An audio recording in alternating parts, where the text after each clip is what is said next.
ዘመን አይሽሬ ምርጥ ሙዚቃዎች timeless music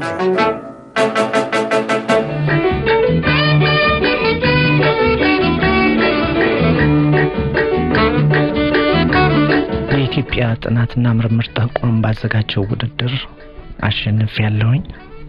የዚህ ሽልማት ዋና ዓላማ በምርምርና ፈጠራ ስራ ላይ የተሰማሩትን ግለሰቦች ለማበረታታት በኢትዮጵያ ጥናትና ምርምር ስር በተዘጋጀው የፉኩይ ሽልማት ውድድር ከቡስካ በስተጀርባ የተሰኘው ልቦለዳዊ ስራዬ በኢትዮጵያ ቋንቋዎችና ስነ ጽሑፍ ክፍል ከፍተኛ እውቅናና ልምድ ባላቸው በአቶ ዘሪሁን አስፋው፣ በዶክተር ፈቃደ አዘዘ እንዲሁም የኢትዮጵያ ጥናትና ምርምር ዳይሬክተር በሆኑት በዶክተር ባህሩ ዘውዴና በሌሎችም ባለሙያዎች መጽሐፊ በወጥነቱ በአቀራረቡና በቋንቋ አጠቃቀሙ በተገምግሞ በአጻጻፍ ስልቱ የመጀመሪያ አይነት ሆኖ ስለተገኘ ለሽልማት ሰጪ ኮሚቴው መጽሐፌና አስተያየቱ ለውድድር ቀርቦ ላሸንፍና ሽልማቱን ላገኝ ችያለሁ። ምንድነው ሽልማቱስ? የተወዳደሩትስ ሰዎች ምን ያህል ናቸው? በርግጥ የተወዳደሩትን ሰዎች ቁጥር አላውቅም፣ ኮሚቴው ነው የሚያውቀው። ግን ገንዘብ ነበር ሽልማቱ። ወደ 5700 ብር አካባቢ ነው ተሸልሜያለሁ። የመጽሐፉ ይዘት ምንድነው? እንዳጠራ አድርገው ቢገልጹልን። መጽሐፌ የሐመርን ህዝብ ማህበራዊ ህይወትና የአካባቢውን ውበት የሚገልጽ ሲሆን የማህበረሰቡን ማህበራዊ አኗኗር፣ ታማኝነት፣ የፍቅርን ነጻነት እንዲሁም ሚንጊ በመባል ስለሚታወቀው ጎጂ ባህል ስለ የስነስብ ተመራማሪዎች ወይም አንትሮፖሎጂስቶች ህይወትና ሙያዊ መስዋዕትነት እንዲሁም በቴክኖሎጂ በዘመነውና በሐመር ማህበረሰብ ህይወት መካከል ያለውን ልዩነትና አንድነት በመጨረሻም የሙያ የማንነትና የፍቅር ኃያልነትንና ውጤትን በእንግሊዛዊቷ ካርለት አልፈርድና በሐመር ተወላጆች በከሎራ ደልቲ ገልዲ ጎይቲ አንተነህ ታማኝነትን የተላበሰ ገጸ ባህሪያዊ የድርጊት ክዋኔ ስነ ጽሑፋዊ ለዛ ባለው መንገድ የቀረበ ነው።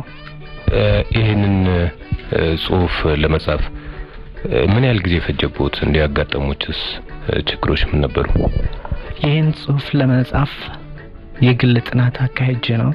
ማለትም ለመጻፍ ባሰብኩት አካባቢ እና 6 አመት ፈጅቶብኛል።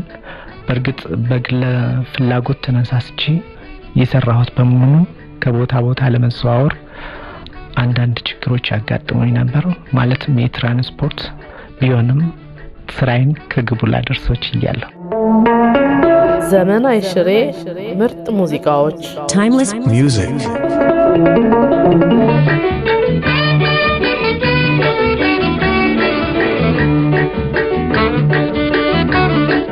ይህንን አካባቢ ለስነ ጽሑፍ የመረጡበት ዋናው ምክንያት ምንድነው? የሐመርና አካባቢ ለስነ ጽሑፍ ስራዬ የመረጥኩበት ማስተዳደር አካባቢ ባለው የቆዳ ስፋት እና ያሉት የብሔረሰቦች ብዛት ሲወዳደር በጣም ከፍተኛ ነው።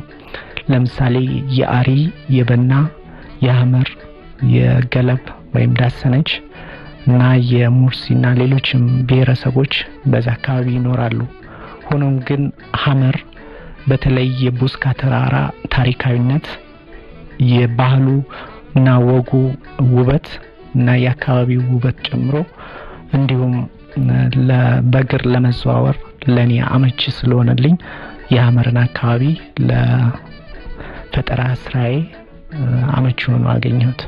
ከዚህ ውስጥ ምን ነው የሳቦት የበለጠ ማግለቶ ለማውጣት ያደረጉት ነገር ምንድነው? በመሰረቱ ሐመር ባህሉ በጣም ውብ ነው።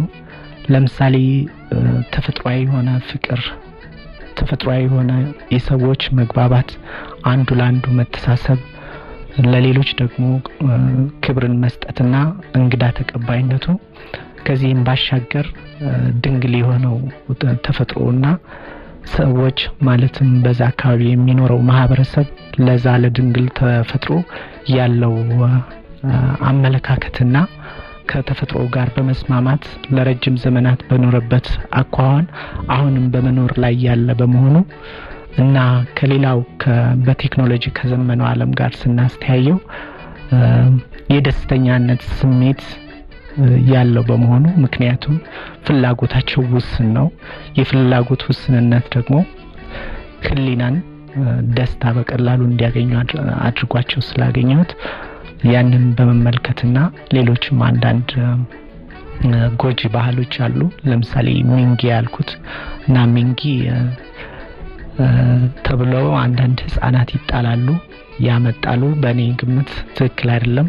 በዛ ላይም አንዳንድ አስተያየቶችን በመጽሐፌ ላይ በገጸ ባህሪያት ድርጊት መልክ አቅርቤያቸዋለሁ።